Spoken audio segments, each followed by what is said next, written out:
Namo Sang Hyang Adibudaya, Namo Buddhaya.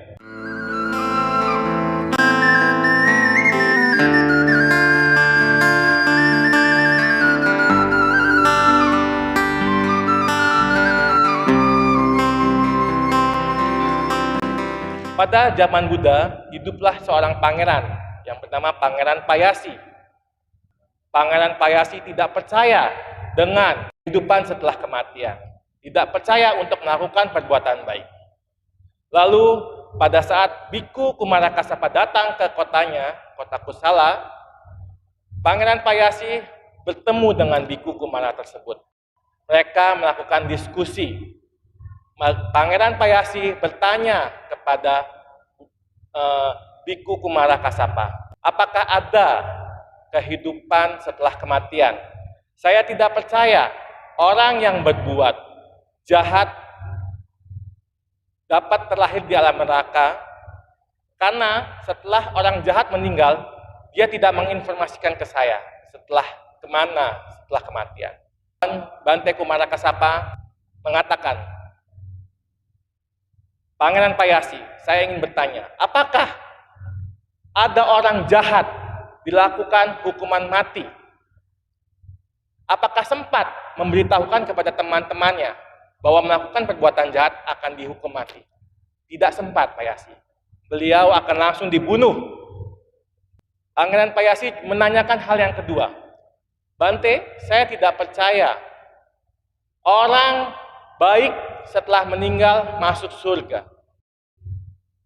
Karena tidak ada orang baik setelah meninggal menginformasikan saya tentang surga. Bante Kumarakasapa menjawab, Payasi, apakah ada orang yang tersebur di dalam septic tank, diselamatkan, dibersihkan, dan diberi tingkat tinggal yang mewah, mau kembali terjun ke dalam septic tank? Pasti tidak mau. Begitu pula di dalam surga. Tidak mau untuk terlahir lagi di alam manusia. Tidak punya kesempatan untuk memberitahukan informasi kepada alam manusia nikmatnya surga. Karena di alam surga sudah sangat nikmat sekali. Pertanyaan ketiga dari Pangeran Payasi. Bante, saya tidak percaya kembali lagi terkait dengan kehidupan setelah kematian. Surga dan neraka tidak ada. Saya tidak percaya hal-hal tersebut karena tidak ada informasi terkait dengan hal-hal itu. Bante Kumarakasapa menjawab, hiduplah seorang buta. Ada matahari yang terang, ada bulan yang begitu indah. Apakah dengan orang yang tidak melihat tersebut tidak percaya terhadap bulan dan bintang, terhadap bulan dan matahari? Padahal matahari dan bulan itu ada, benar adanya. Karena ketidaktahuan manusia, karena ketidaktahuan orang buta tersebut untuk mengetahui bulan dan bintang, maka tidak bisa dibilang itu tidak percaya. Karena bulan dan bintang itu ada, surga dan neraka itu ada, kata Bante Kumarakasapa. Baik Bante, terima kasih atas penjelasannya. Pangeran Payasi mulai hari itu menjadi semangat dan mengerti terkait dengan ajaran agama Buddha. Lalu beliau mempunyai semangat yang tinggi menanyakan bagaimana untuk melakukan perbuatan-perbuatan baik. Bante Kumarakasapa menjawab, perbuatan baik dilandasi dengan perbuatan yang tulus. Melakukan perbuatan dana sebelum, saat, dan setelah melakukan dana itu harus dengan bahagia, happy. Karena dengan kebahagiaan dapat menghasilkan karma yang sempurna. Yang paling baik adalah saat sebelum, saat berdana, dan saat setelahnya dilakukan dengan penuh kegembiraan dan tidak penuh dengan penyesalan. Itu yang baik, kata Bante Kumarakasapa. Lalu pemberian yang baik adalah pemberian yang tidak membunuh atau tidak adanya proses pembunuhan dari hewan-hewan. Nah, dengan penjelasan dari Bante Kumarakasapa, Pangeran Payasi pun semangat untuk melakukan perbuatan baik. Beliau menyuruh anak buahnya yang bernama Utara untuk mempersiapkan semua barang-barang yang banyak, tetapi barang-barang yang cacat, barang-barang yang tidak layak untuk didanakan, barang-barang dengan kualitas rendah. Pangeran Utara, bawahannya tersebut sudah lebih mengerti Dhamma, mengatakan menyeletuk kepada Pangeran Payasi. Kita di dunia ini hidup bersama, tetapi setelah kematian kita tidak lagi hidup bersama. Apa artinya itu? Nanti akan saya jelaskan di belakang.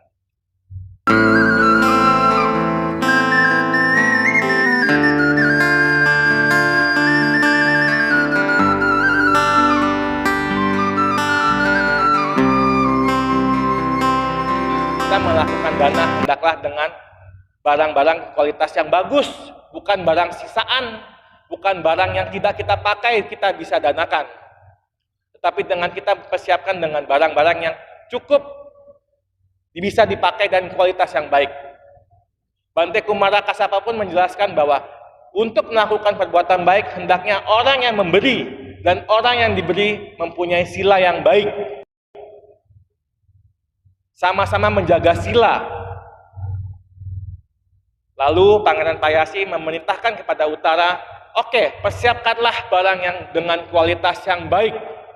Saya minta tolong kamu untuk bagi kepada seluruh umat desa. Pangeran Payasi hanya memberi petunjuk dan arahan kepada Utara. Utara menjalankan perintah tersebut dengan sukacita, dengan penuh kegembiraan. Sebelum, saat, dan melakukan perbuatan baik yang dibagikan dari hasil dari Pangeran Payasi dengan sukacita. Lalu, karena kondisi karma kehidupan sudah habis dan melakukan reinkarnasi, dan tumimba lahir, Pangeran Payasi lahir di alam surga Catumaharajika, surga tingkat pertama. Lalu Utara lahir di mana? Lahir di surga Tawatimsa, lebih tinggi dari Catumaharajika. Loh, kok bisa seperti itu?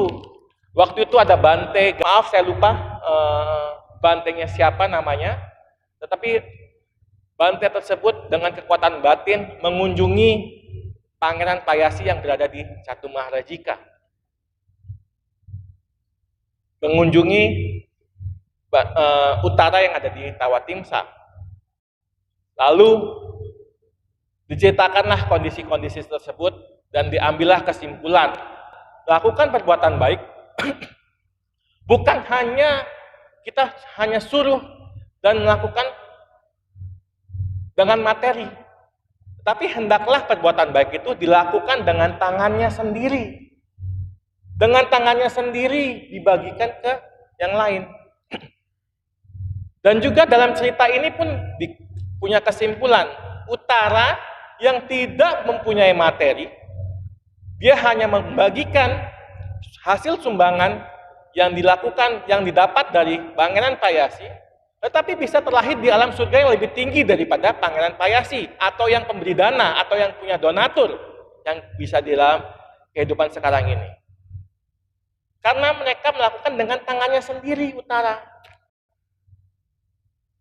Maka dari itu, dengan kesimpulan seperti ini mengatakan bahwa kita hendaknya umat Buddha, mari kita lakukan perbuatan baik dengan tangan kita sendiri.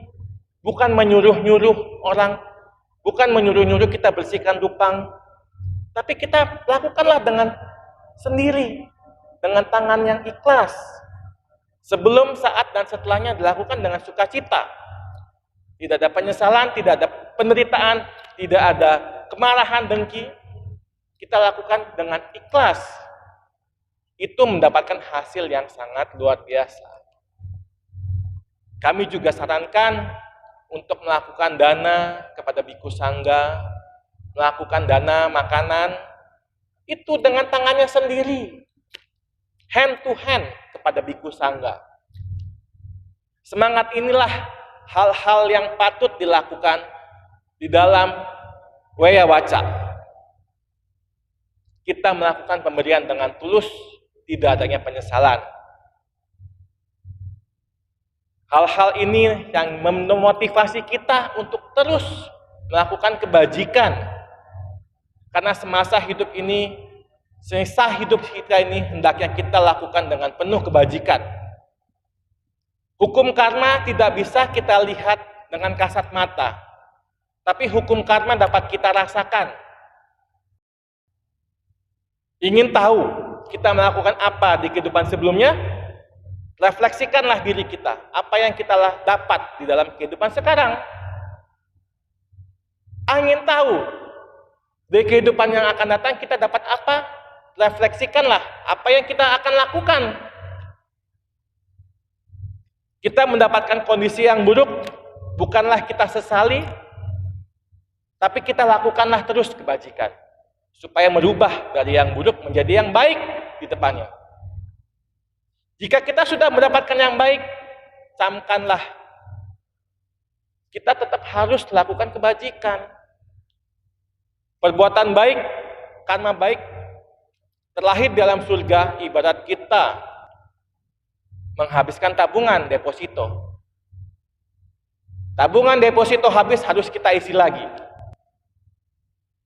Maka dari itu teruslah berbuat kebajikan. Terlahir di alam neraka, terlahir di alam penderitaan, kita menderita di hidup ini adalah kita bagaimana membayar hutang di kehidupan sebelumnya.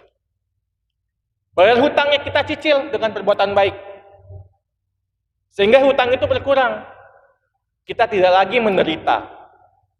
Dengan penderitaan tersebut hilang, akan ada kebahagiaan.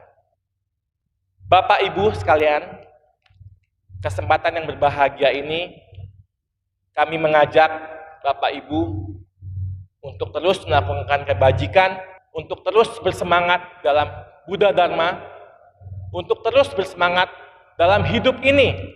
Motivasi hidup kita, sisa hidup kita, mari kita lakukan dengan penuh semangat untuk berbuat kebajikan, berbuat hal-hal yang patut dilakukan. Bapak Ibu, teruslah semangat terus untuk mencapai Nibbana. Terima kasih, selamat siang, salam sejahtera buat kita semua. Namo Sang Hyang Adibudaya, Namo Buddhaya.